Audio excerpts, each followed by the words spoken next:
All right, we're taking a look here at Margaret's underwater fly kicks. You know, as she pushes off, the angle's pretty good. I think that we want to be a little bit deeper with it. You can see that as we push, okay, if the feet and the hands are kind of at this, you know, angle, we're going to get a slight push downwards. Okay, I think that if the feet, and she has the right starting position with her feet, you can see that they're right about here on the wall. Okay, we just need to angle the arms down a little bit more. So we just want a little bit deeper of a push, and that way once we get down there, we can kick up towards the surface. And what she does is, you know, we're kind of just struggling to stay underwater because our natural body buoyancy wants to take us up to the surface right now. And so she's kind of fighting against it in a way and keeping her hands kind of lower. And so when we're kicking like this and we're kicking down, okay, we're working away from the speed aspect. We're working away from our natural body buoyancy. We want to work with our body buoyancy and take us up to the surface. Okay, so we don't want to be kicking down. The hands you can see right here are above the feet, right? The hands are, or sorry, below the feet. The hands are below the feet here.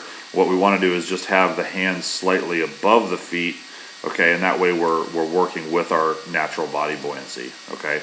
But the kicks are great. The hip action's good, but you can see as we kick, you know, she's trying to get those feet. Those feet are hitting below her body line, okay, but her body line is still going down. So we're at this position here, right?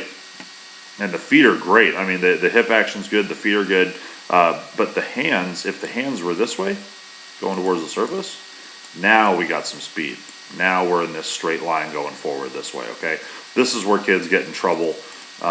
You know, they think, well, maybe I'm just not very good at underwaters. It's not that. It's just the angle's wrong.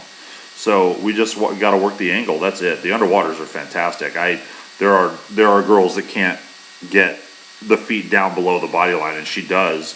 It's just that our body line is here to here instead of, you know, hip here and arms up here. So the arms have to be above the feet slightly once we start those kicks. So if we come back here, so when we push off, whatever the angle is, okay, if she pushes off a little bit shallow, she's got to start working towards the surface with those hands once we start kicking, okay? And you can see as we go through, I'll go slower here, as we go through, and you can see that the hands just stay down and stay down. So we're slowing down, and then right about here, as she's coming to the surface, the hands are still down here a little bit. Now we're starting to move them up. So that at the very last bit of that is when we're going to have the most speed right here, because she's finally working towards the surface. Okay, now right here, not working towards the surface. And then right at the end here, she's starting to, and that's where the speed kind of kicks in a little bit.